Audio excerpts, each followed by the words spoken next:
Happy New Year, everybody. I cannot quite believe that it's 2025, although, of course, I had a hard time believing it was 2024. And basically, every year, I think, since around 2000. I don't know. It's crazy that we're 25 years into this millennium. But here we are. And I just wanted to kick off the year with a video about my experience watching the new Bob Dylan biopic, A Complete Unknown. I'm going to start with overall thoughts and then I'm going to go deeper. So if you're watching this and you don't want any spoilers at all, you can just turn it off. I went a couple days ago and, into a movie theater, like an AMC, a pretty nice theater, sat in the middle, kind of perfect spot. And I was blown away. And I was blown away right from the first note, really, right from the very beginning when you see Bob Dylan get out of a cab when he moves to New York. You see it. You see him step out of a cab, and then you see him play a song shortly after for Woody Guthrie, a song to Woody. And I bought it hook, line, and sinker. He was Bob Dylan to me. I thought the acting was incredible. I thought the way that they did the movie was really smart. I'll get into more of that later. And I just highly recommend this. And I highly recommend that you go see it in a movie theater. For me, it was an emotional experience I was not expecting. I kind of like teared up the whole time in a weird way. And I don't know if it was almost like I was experiencing it. Nostalgia or like when I first got into Dylan, or I was reminded of how much these songs and this artist means to me. And I just felt like it was sort of an honor to be in the audience and to watch this. And I didn't always, I didn't have high hopes for this going in. I did right before, actually, because I'd started to hear that, like, pretty good things, even from someone like Robin Hitchcock, which said that Timothy Chalamet does Bob Dylan better than Bob Dylan, and highly recommended it. And he's like a huge Dylan freak. So, and I also heard a lot of criticism from, I don't know, the Bob Dylan scholars that, things were done wrong or whatever. I must say, I don't think anything was done wrong in this movie. I'll get into more of that later. But if you want to stop this video right now, I would highly recommend go see it in a movie theater. Sit alone in the dark with other people, or maybe not that many people. It wasn't very packed when I was there at all. So it kind of makes me wonder how much longer it's going to be at the theaters. But it should be. It's a really good movie. And I'm a pretty big Dylan fan. I've been into Dylan, I don't know, I guess since college for me, or shortly, maybe early college, I got into him. I find that different eras of Dylan speak to me at different times, but this was a really, really well done capture of that period of time when he first arrives in New York City to him coming up on the folk scene, his relationships with Susie as well as Joan Baez, and leading up to the moment he went electric and kind of abandoned the guy that you see on this album cover for the guy that you see on the one behind it. Yeah, great movie. So okay, let's start. Turn this off if you don't want any spoilers. Like I said, I was blown away right from the beginning when he brought out his guitar and met Woody Guthrie and played Song to Woody. All suspension of disbelief was on 10. I mean, I really felt like I was watching it. I felt like Timothy Chalamet was Bob Dylan. His mannerisms were right. His voice was right. There were only a few times not even a few, probably two maybe in the whole movie where I thought that maybe he got the inflection wrong or something. I think he was imitating Bob Dylan. He had gotten his mannerisms and his phrasing, which I think so many people miss. What a brilliant guy Bob Dylan is at phrasing. He got all of that right, and had me, like I said, hook, line, and sinker, falling for this. And it just got better from there. I mean, when we meet Joan Baez, I couldn't believe the casting of that. It really, same thing. It really had me believing that she was Joan Baez. The things I know about Joan Baez, I'm not a Joan Baez fan, to be honest. But I like her as a person. I liked her in A Complete Unknown, or rather, No Direction Home. She talked about Bob Dylan quite a bit. I love kind of the snarky things she kind of says, or how she's not afraid to kind of, I don't know, tell him how it is sometimes.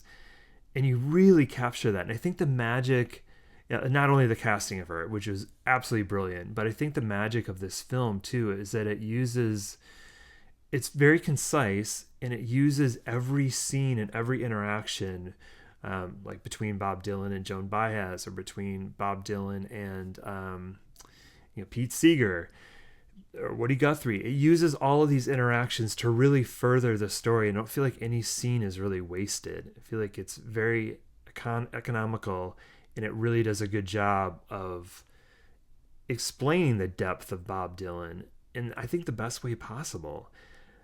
Yeah, there's things that are missed. I mean, one of the things that was missed for me was like the amount of times that I guess Dylan stole people's records and just was sort of a guy that would lift a lot from people he saw, other people in the folk scene, and the records would go missing, that kind of thing. It really kind of made it seem like he became like pretty big, at least having a record contract like right away. Like met Pete Seeger, met Woody Guthrie, and then recorded his first record. They do a pretty good job of showing that record didn't do a whole lot, although he's getting very good press. But they also show him, writing these new songs that would turn up on Freewheeling, and really starting to do all of his own material. And just that rise from all of a sudden he's a guy from, well, not telling anybody he's really like from Minnesota, but hippie Minnesota. But he's a guy from Minnesota. He says he's from the circus. He invents all this backstory, which is pretty hilarious. That also fits so well with the title, A Complete Unknown. This guy's constantly reinventing himself. But it shows early on like him getting success, and all of a sudden he goes from, nobody really knowing about him to being pretty massively popular, at least in certain scenes, and getting attacked when he would, or mobbed when he would try to get in a hotel, or when he would try to get in a cab. And some of these performances with Joni or by himself are just so well done, and they don't cut them short either. A lot of these performances almost feel they're pretty darn close to like being a full song, and they don't overstay their welcome. I mean, there's so many documentaries I've seen where they start to show full songs of something, and I'm like, okay, we get the point. You could cut this off. Here were actors singing, Timothy Chalamet doing Bob Dylan, and I'm going to put her name in because she was absolutely great doing Joan Baez. And it seemed so real, and so, like I said, I lost myself so completely in it and thought it was, them, that I didn't want a single moment of it to end. There was nothing cringeworthy in this whole movie. And much like the Johnny Cash movie, which this director did as well, Walk the Line, there's all these iconic pictures, films, looks of Bob Dylan, the bags under his eyes, the darkness, sometimes the look of like, I don't know, probably being on pure amphetamine and not sleeping later as we get to around the time he goes electric, that are just, they're captured so well. And you see it, especially if you're a pretty big Dylan fan, and you recognize it. Like, okay, wow, this is amazing how they really did this. And they really transformed, like I said, Timothy Chalamet into Bob Dylan. I can't say it enough how much I bought it. And I'll get back to that emotional core thing. I just was so believing it, and so like happy to see this. The story I already knew. There's very little that I don't know if there was much of anything, honestly, that like really surprised me or that I didn't know. Maybe some of the stuff between him and Joni.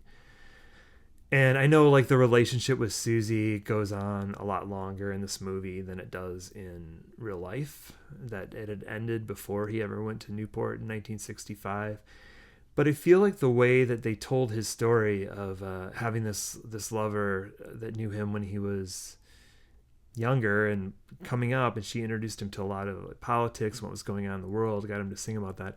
I feel like having her around right up to the very end was a service. Having that conflict of her having to see him with Joan Baez, and even though that wasn't maybe historically accurate, and seeing the dynamic between him and Joan. Like at one point, he's like, he tells her basically she's not a very good writer. To her face, she's making coffee for him or something after she spent the night. So he's like, yeah, there's swans in them, and they're like an oil painting you'd see in a dental office. He's you get that cutting nature of Dylan that I'm sure is very true, as we all know, in there as well. but you have real three-dimensional characters, and they tell this amazing story of him going from very early on doing mostly like covered or all covers except for two songs in the first record, to writing his own material, to becoming very political like around the time of freewheeling, as well as especially like the album Behind Me. There's a great scene when he does Times They Are a Changin' at, I think it was Newport Folk Festival in 1964, that the whole place just comes alive because he's not really playing the stuff from Another Side of Bob Dylan, the more personal stuff. He's playing, you know, what they want is like the protest songs, the political songs. And then, you know, without saying so, you get into that whole like how he's uncomfortable being like a spokesman for a generation or having to carry that torch. You know, very early on, you know, he's in the car with Pete Seeger, and he's listening to Little Richard on the stereo, and he's asking him, "Hey, you like Little Richard?" And Pete Seeger is this very purist, folky, who I thought Edward Norton did a fantastic job as. He really brought him to life too. Like I said, the casting of this thing is just so spot on. Even people like Albert Grossman were very believable to me.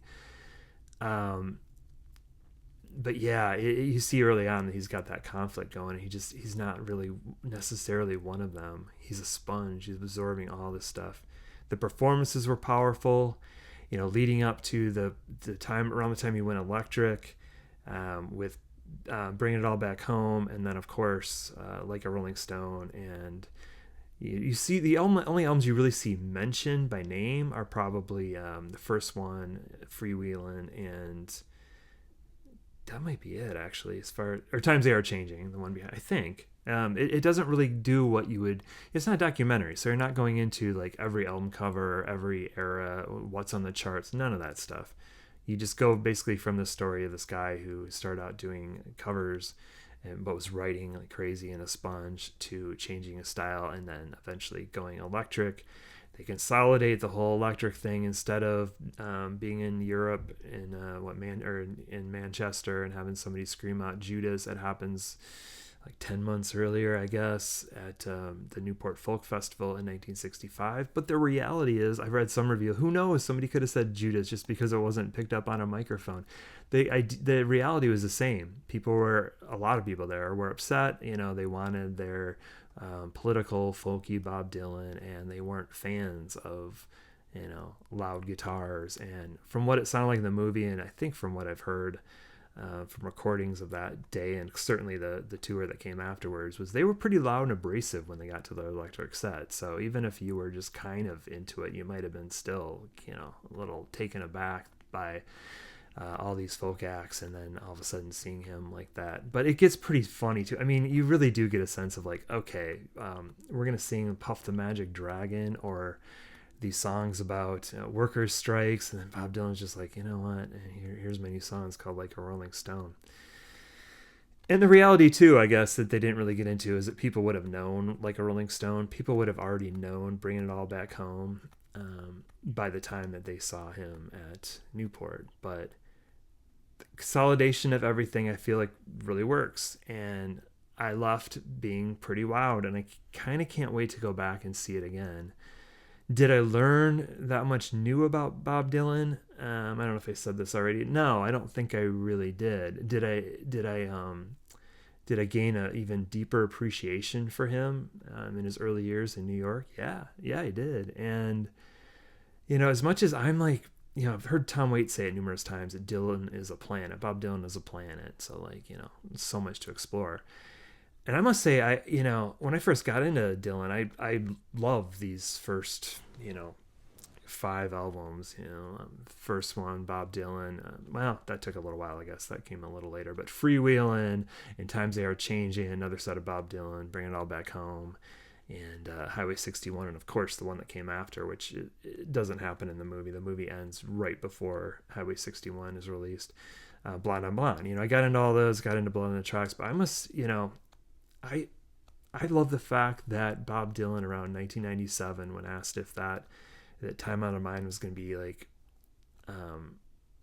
somehow, or maybe it was around Love and Theft, he was just like, Oh, I plan on making new music for new people, essentially for younger people. And the fact that he's done that, and the fact that I would have fit into that category, and I can now look back at all these years, going back to, I guess, yeah, I don't know. I got into him probably in the early 90s, but he wasn't putting out very good records at all. But going back to 1997 for sure, and count all these amazing records. I mean, I consider Time on a Mind, Love and Theft, to some extent Modern Times, Tempest to some extent, and especially Rough and Rowdy Ways to be absolutely essential and to be some of his finest work. And the fact that he's still out there probably playing a show tonight and he's 80 years old is absolutely amazing. Or 79, I can't remember. Or 82, I don't know. I'll he's old and he's out there touring and he's still great. I saw him on the Rough and Rowdy Ways tour. Unlike every other band or artist from the 60s that would be playing a greatest hits show with maybe a song or two sprinkled in when everybody goes and gets beer, Dylan flips that completely on its head. He did Rough and Rowdy Ways all the way through, except for Murder Most Foul, and then did a couple of like Watching the River Flow and a couple of kind of somewhat more obscure songs from the early 70s. And it was fantastic. So highly recommend going to see A Complete Unknown. And that title, I think, is so appropriate because he was always changing and always onto something else. And I think in real time, it took some people a while to catch up to him. So thanks, everyone. Happy New Year.